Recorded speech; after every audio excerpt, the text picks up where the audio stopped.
Hello, everybody, and welcome back to another edition of A Handful of Hope. I'm so happy and grateful to have TJ Jackson with us here today, who is no stranger to music. With a legendary last name, he is the son of Tito and nephew of Janet and Michael.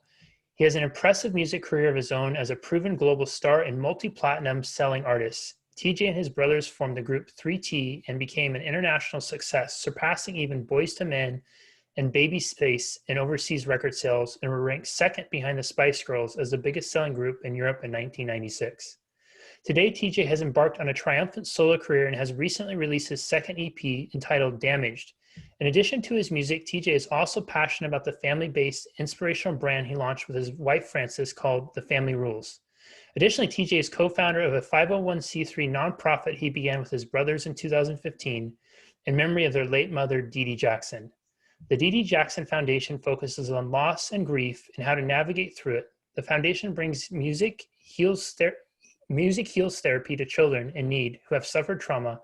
Another facet of the Dee Dee Jackson Foundation is a weekly digital talk show, The Power of Love, that welcomes a diverse mix of guests who share their expertise, advice, and experiences with our community. TJ, welcome, and thank you so very much for being here. Thank you, Jesse. I'm happy to be here, bud. Absolutely, man. And first of all, let's start off with congratulations. You were telling me beforehand your new EP is coming out in 9 days. Why don't you tell us a little bit about that? It's my second solo album. I've been in with my brothers as 3T since I was in diapers, really. We Wow. released our first record publicly when I was 16 years old. And a couple decades later, we decided to do our own thing, and I did my own solo stuff. So I released my first EP in March, and my second one is coming up in 9 days. So I'm excited. It's been a fun, and enjoyable experience. And I've come to the spot in my life where I realize how blessed I am to be able to do music for a living and to be able to share art and inspire people and make people happy and hopefully be a soundtrack for some people. It's a really beautiful thing, and I'm so blessed and grateful that I get to do it for a living. TJ, as you were talking, it reminded me one of the early guests I had on the show. He is the director of one of the local theaters here in Santa Barbara, and he was talking about how essential the arts are for healing and recovery, especially in the post-COVID world. How is your experience with the arts with that and healing and bringing communities together and helping people process through emotions and challenging times? I think art is huge, and to be perfectly honest with you, I didn't realize that until we started our foundation. Hmm. I've been writing and singing and making art since I can remember. And I lost my mother right when I turned 16. She was murdered, and I think the fact that we dove into music and art in our career helped us. It helped us grieve. It helped us process things.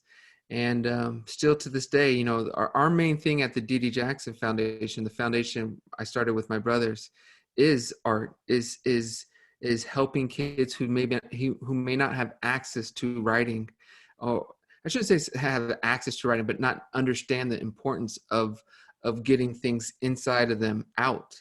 And Mm. sometimes in different areas in our world, we're taught to kind of hold on to that pain and shelter it, and that it's a sign of weakness. And we try to reverse that. We try to embrace and be open and kind of, I won't say train, but reteach these kids that utilizing your art, you don't have. So one thing we do often is we write music with these kids. Mm. We from playing instruments to writing lyrics to singing. And it's super important, even if you can't sing, even if you don't think you can really write lyrics, just saying what you feel is very helpful in getting through what you may be going through. So art is huge, and it's something I have my kids doing. So not that they've had a huge grieving moment in their life, but if they ever do, I want them to be able to have that skill that they can always lean back on and do something to clear their mind and to purify themselves or to make themselves feel better. For folks watching right now, because I think there's a lot of people who are experiencing different layers of grief with everything happening with COVID this year and political unrest and all the other stuff Yeah. that has been 2020. Somebody who's watching right now and they are experiencing grief in whatever capacity, whatever that way that is, and maybe they've never done any sort of formal counseling or healing or therapy or anything like that. Is there one suggestion, recommendation you might have for them that they could take away from our conversation today and they could put into action for themselves? I think they have to understand that a big loss, whether you lose, your dream home, your dream job, a family member, it's hard to get through. It's hard to get over. And I think oftentimes, sometimes I hear people ask me, or I lost my mother 5 years ago.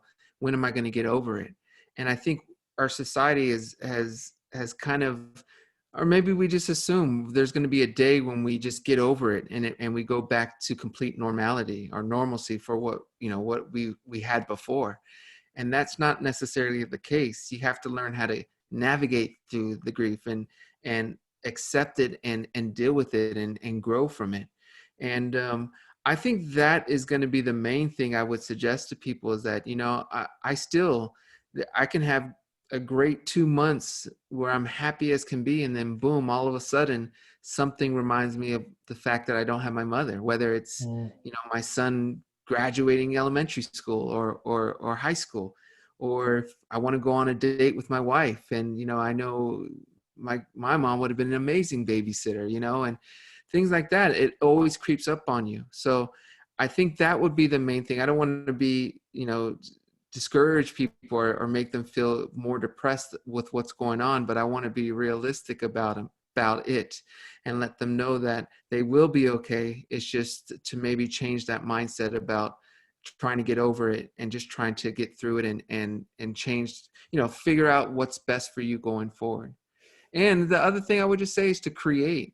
We were just talking about art, and it doesn't have to be music. It could be writing poems. It could be painting. It could be drawing. And you don't have to be great at it. Just that the fact of art and creating something will help you get through whatever situation you're going through. I appreciate, TJ, you mentioning the thought of you and your wife want to go on a date and my mom would have been a great babysitter. And I think that's such an important piece to acknowledge, because society, as you said, I think puts a lot of these unspoken rules on. You should be over it. You have this time frame. We have bereavement. Some of us who have bereavement time at work. It might be a few days. It might be a few weeks or whatnot. And in there's this expectation of how we're supposed to be. And I hear all the time from people when they will have a thought that comes up and they start to feel grief, sadness, despair, depression around that thought. It immediately triggers this feeling of broken, or that they've done something wrong, because now they're not meeting that societal expectation that they should be over it by now or they should be fine by now. And I think that's a very real part of this whole journey post-loss, is that there are going to be times and moments in our lives where I remember when my dad first passed away and I was out of service and I saw his best friend drinking a Corona. And I thought to myself, gosh, I never ever had a beer with my dad. And it's such a silly, silly thing to think. But then there will be times, and I kid you not, TJ, this was, I think, 8 days ago. I had a Corona beer for whatever reason. I hadn't had one in months. And I started to tear up because it just took me right back to that moment. It just took me right back there. And I immediately thought of my dad and thought of myself at his service, thinking that thought. So I really appreciate you acknowledging that. I think it's very important. It's very important. It's the honest truth, and it's what I experienced. I remember when I first got married. Obviously without my mother being there, but even if one of my kids are going through a difficult moment, or if they're in trouble, and or I may be a little disappointed in them, there's that grandmother that my mother would have been for them, that was there and to try to console them. And so it changes a lot in your life. But I think one thing that another thing that I think I would love for people to take away is loss is part of life. You Hmm. know, when we play, video games or competitions or even the Super Bowl, there's winners and losers. And I think oftentimes we put so much shine and a spotlight on the winners that we neglect losing and what losing is. And I think it's important to have a healthy understanding of not only what loss is, but what the benefits of loss can be, from learning and growing and just figuring out how to get better at things. So I think if we can, as a society, understand the importance of losing and that it's natural, I think we will all be healthier and ultimately happier. So yeah, this is all stuff that I've grown into. I don't want to Yeah. make it seem like it, because I didn't do therapy. I've never had a therapy session. It's just doing the show with my brothers has been the therapy. We've been very open and had great guests like yourself on, and we've learned a lot. And I honestly can say I think the last several years has been the most full and happiest I've been, even though maybe professionally I've achieved more at different points in my life. As a whole, I feel more wholesome, and it's a beautiful feeling. That's awesome, man. Yeah, and everyone, I was connected with TJ. I was lucky enough to be a guest on his and his brother's show, and I highly encourage you check it out. It is just such a warm, loving environment, and they've created an incredible community on there. Who I received. I was telling TJ before, and I received some of the most thoughtful and considerate questions and comments from people that I've ever received from being a guest on any show. And you can tell they've just really built a loving, very soulful, soul-based community there. Mm. And I would encourage you all to check it out. We'll make sure we put links in there. I'm so proud of that too, Jesse, and thank you for mentioning it. But that was our goal when we started the foundation 5 years ago. That was our goal, is to build a community. Loss is very isolating. You feel like it's only happening to you. All of a sudden, the world shrinks on you. At least it feels that way. Yeah. And that was the hardest thing for me when I dealt with several losses in my life, is I felt like I was alone. So, my brothers and I really wanted to build a community, a place where people can help each other and realize that you're not alone in your loss. And, we're blessed to have a great board for our foundation, and we're excited with where things are going, because we're helping a lot of people, and it's great. You mentioned about the lessons of loss, TJ. What has loss taught you about living? That Well, it depends what kind of loss. I used to be the most competitive kid you probably ever knew, Jesse. I did not like losing, especially when it came to sports. I'm the youngest of the three boys, and I don't know. I just did not like to lose. But now, and even when I was coaching, a decade or two ago, I did not like to lose. But now when I coach, it's like if there's a close game in the fourth quarter, I literally am. I don't care either way the way it goes. When I'm coaching youth, and I really, obviously everyone wants to win, but I honestly welcome the experience of helping these kids deal with loss, if that makes sense. Hmm. So if we lose a tough game, I try to help them get through on how to deal with loss, and that's something that I take pride in. So when it comes to that, that's what I would say, is loss is part of life. You learn more, I believe, when you lose. As far as losing a person, I've learned that you have to understand that, we don't live on forever, and we have to cherish the moments when we do have them, and we have to keep positive memories. And there's no right or wrong way. Bless you. There's no right or wrong way to deal with it. That's another thing. I don't want people to think, oh, I didn't cry enough today, so obviously I don't have the heart I should have, or I cried too much today. I'm a soft wuss. I don't want people to think that way, and I think you have to really understand and welcome that everybody reacts differently. And you may cry for a month straight and then not cry for a month straight. So don't be hard on yourself, and just understand it's just part of evolving and part of life. There's no right or wrong way to deal with loss and grief.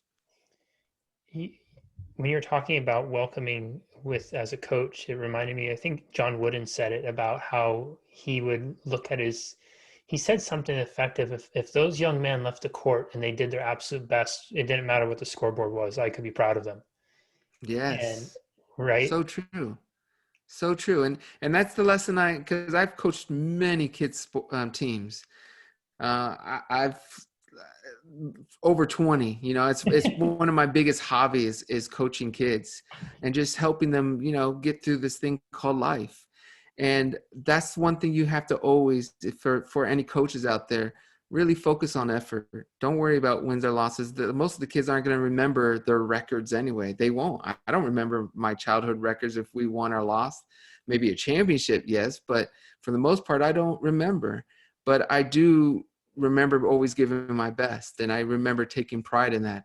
And if you as a coach or someone of influence can help your kids, your students, really respect what it is to give their best, then you're doing your job. TJ, you had mentioned earlier on that you were about 16 when your mom was taken. And it Yeah. was also at 16 when you and your brothers released your first album. And you were talking about how doing art, doing music was a way to kind of help you process through grief.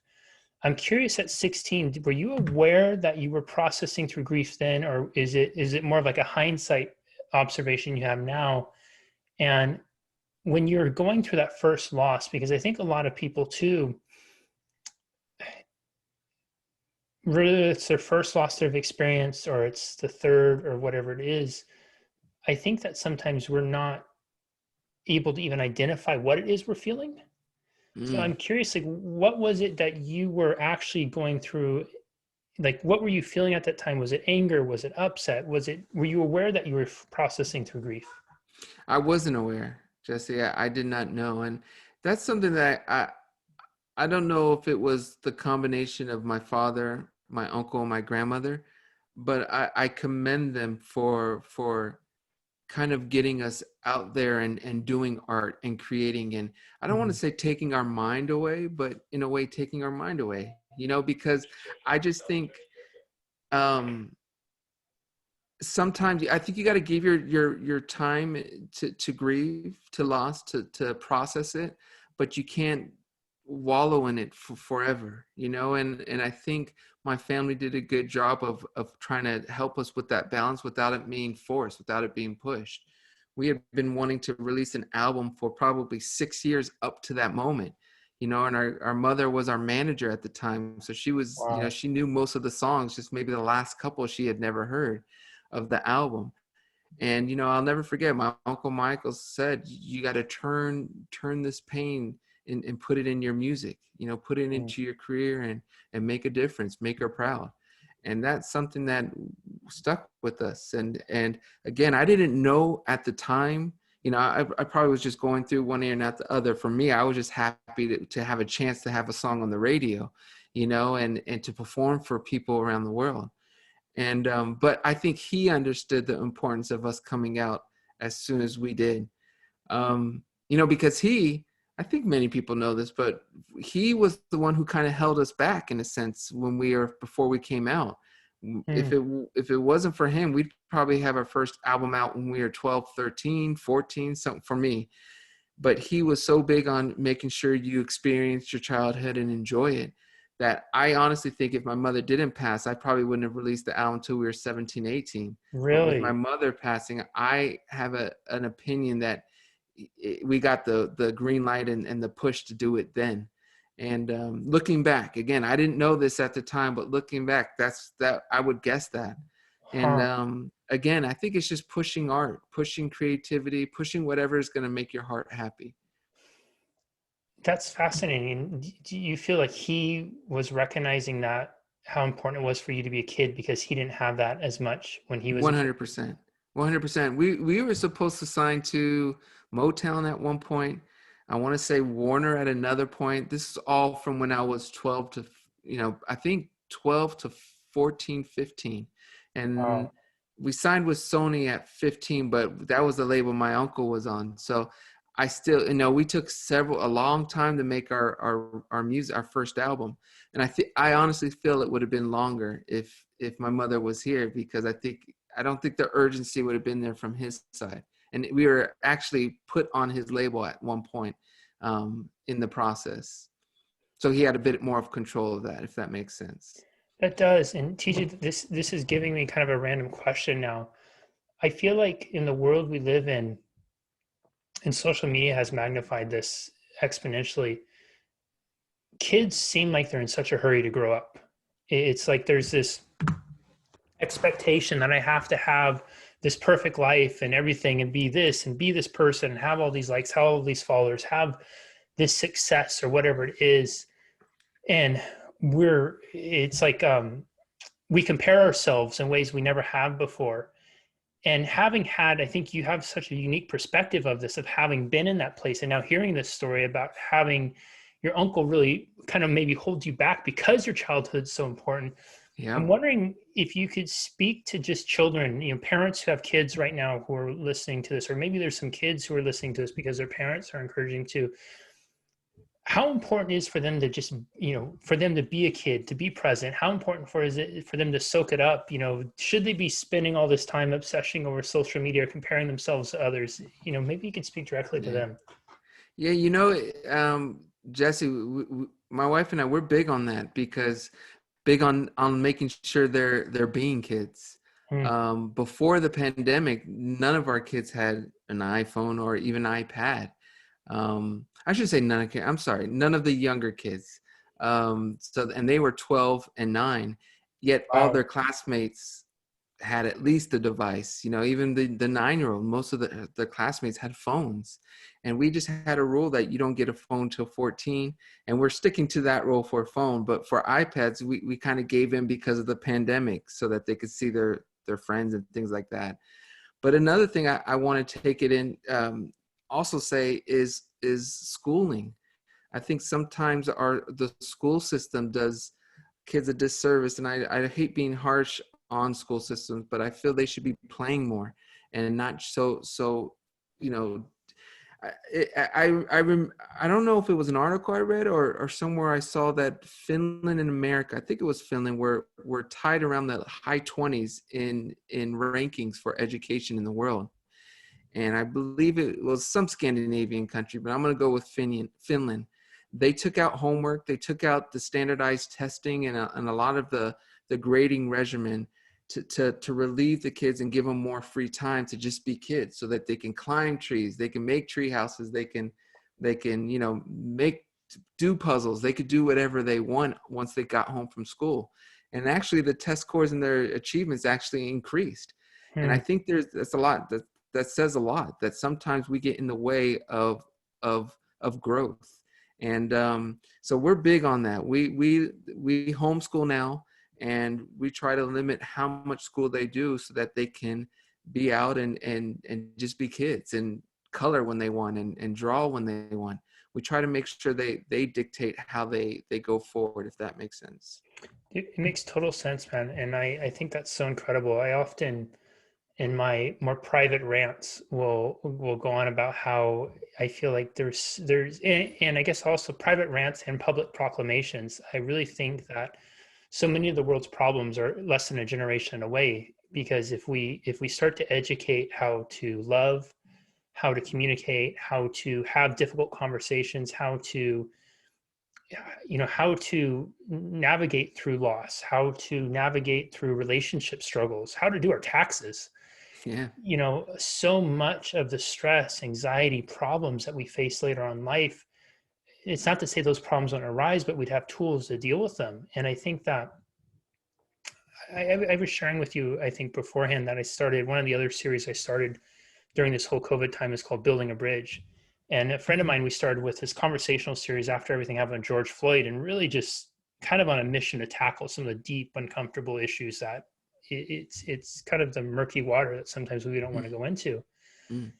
And what's been really, really fascinating, that TJ, is it keeps coming back to this piece of, like, on one side there's love, on one side there's fear. And then you start to see almost everything branch off from there. It just gets magnified through life, right? But there's like a choice that's made. This choice is made out of love. This choice is made out of fear. Mm. And then this choice is made, just choices made, just choices made. It's like the more we learn how to make choices from fear, the less we learn how to make choices from love, and vice versa. Mm. And I keep coming back to this more, that if we were to enable to, and it's funny to say that because it sounds so oversimplified, but if you actually step outside of ourselves and float above and look at that 10,000 foot perspective, you start to see how there's an origin in fear and origin in love, and some of the choices we make or we don't make in life. And Wow. so if we could teach kids, right, in addition to all those other things, how to just be present to love, how to navigate through fear, how transformative that would be for how we all grow and my kind of mission is to help people create their Camelot in life. And I feel like that would be, that's kind of the secret sauce to it. So Love it. I love all that. And I think sometimes the mistake we all make is we put a lot of pressure on material things, and we dictate what someone else's success is supposed to be. And I think that creates a lot of fear instead of just reminding kids and people to be happy. What's going to make you happy? What's going to, I don't want any of my kids to ever, spend all their time and energy trying to earn enough money to buy the most expensive Mercedes. Meanwhile, they're miserable and pains inside. yeah. I'd rather them, like for instance, I'm a huge Honda Accord fan. No matter how much money I have, I'm going to always try to own and drive a Honda Accord. And it's just, for me, it's just a constant reminder that the job of this vehicle is to get me from A to B, nothing else. Everything else is kind of, so I try to simplify things, and I try to do that in all aspects of my life, because I want to be in tune with the importance of simplicity, and the importance of leaning in on happiness and Mm. focusing on happiness. And I don't think that should be tied to materialism. Man, I love that so much. And I want to ask, how do you engage in those conversations with your kids around the happiness and materialism? Because again, they're of that generation where I remember reading a book one time, and it was saying the average 10-year-old is exposed, and this is really at the beginning of social media, so nothing like it is now. But the average 10-year-old was exposed to 30,000 advertisements a year that are targeting them. And whether it was like the JC Penney and Sears catalog as kids, to now it's like, commercials on TV. And so I imagine kids are seeing more and more, and ultimately the message of that is if you buy this, then you'll be happy. If you buy this, then you'll be popular, you'll be accepted, you'll belong. How do you parent your children around that when you're really having those conversations around happiness? Because I love that. I'm a Honda Accord guy. How do you Yeah. have those kind of Honda Accord conversations with your kids? It's funny because we did a show with Lifetime 5 years ago, and I had that talk with my son on it. Really? So it brought me back to that moment. But I just think you have to also value time together, Hmm. and I try to spend a lot of time with my kids, and I try to make sure we do things that are simple. Go to the beach, go on a drive, make sure they come with me to pick up some groceries, or to go to the bookstore, even if we're just going to look through books. I try to put the value in those moments instead of things. Hmm. So I think that's the best thing you could do as a parent, or as someone of influence, if you're influencing your nephew, niece, or student, is to really just spend the time and just connect human to human. And I think that gets lost because of, like you said, all those advertisement. We get shown phones and gadgets and everything. So there's always something that it's as if our happiness is hinging on something, when it should just be hinging on human connection and Hmm. just being happy. And that's what I try to focus on as a parent. Good. Love that. TJ, talk to us about the Dee Dee Jackson Foundation. Tell us about it, what it is, what do you all do? Yeah, it's the foundation my brothers and I started in memory and in honor of my late mother, Dee Dee Jackson. And we do several things. We do the weekly Power of Love show, which is every Wednesday at 1 p.m. Pacific Standard Time. We stream live on Facebook and YouTube, and it's also a podcast. So if you're a podcast listener, you can listen on any of your favorite podcast streaming platforms. And then we also do music heals therapy classes. And we got together with the director of music at California State University of Northridge and created a program where we can help kids who are dealing with loss. And we've kind of tailored it for those kind of kids. And we go around and do these classes. You know, we've done them in other states, but primarily it's in Southern California with a variety of kids who need that help and who need that, to reclaim their lives. So that's the primary things we do. We have other plans and goals for the coming years, but for right now, those are the main two things. And we also do Dinner for a Cause, which is an annual event where we spotlight a widow, or I should say also a male who may have lost their partner and has kids. So we try to be there for them and show some type of community and donate money to them while they're dealing with their new life. And then we also do things in the holidays for kids that can't celebrate Christmas because their families can't afford anything. We do a lot of different things, but the main thing is the weekly show and the music heals classes.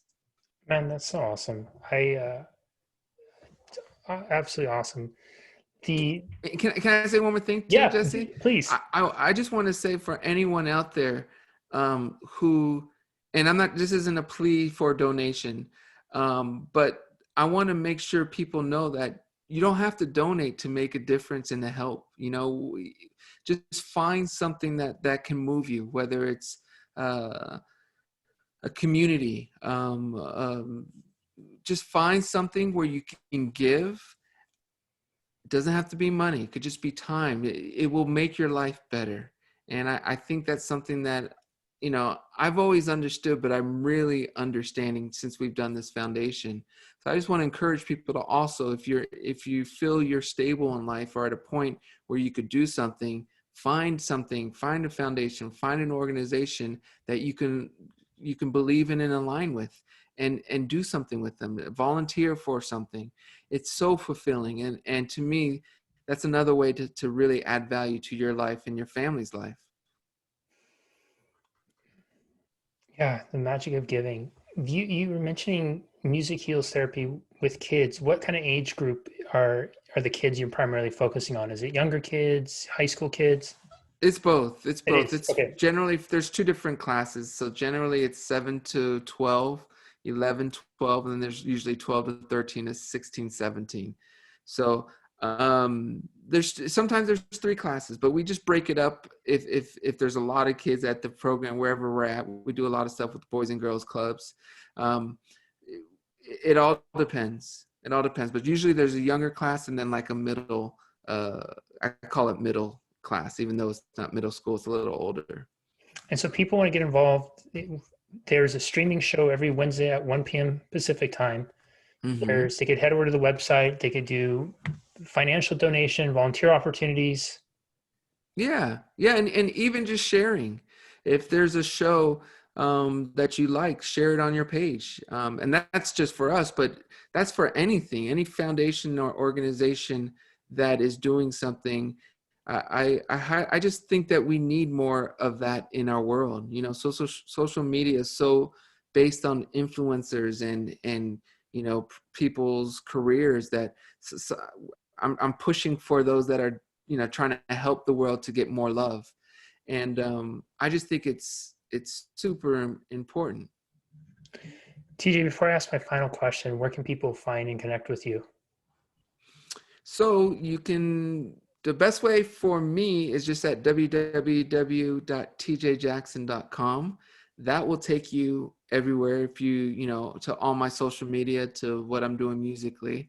And then for the foundation, it's just www.ddjf.org. And again, it's a foundation that my brothers and I started, but we have a nice board and no one is paid. So it's all volunteers. So if you do want to donate, all of it goes to these programs. And yeah, just live your best life and keep it simple and smile and give back. It doesn't have to be money. It could just be with time and a simple share does wonders.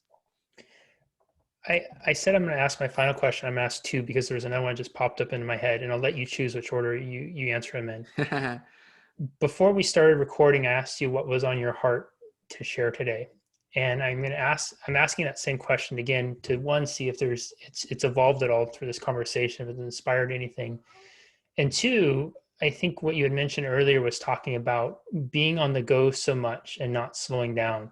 And a lot of folks that I've talked to, they felt that way too. And I think especially this year, there's the down moments feel more tense and more anxious. And so we busy ourselves with being busy to try to stay focused on doing something. So maybe you can speak to both of those and then we'll wrap up from there and you can choose whichever order you want. Okay, I'll try. I think the for the second one, this has been a tough year. You know, with the pandemic, it's been tough. I haven't lost the job. I do music, so I haven't. I've lost some performances. We were supposed to go out and do some shows on the road, but you know, I feel for everyone who has lost a job or whose life has really been changed.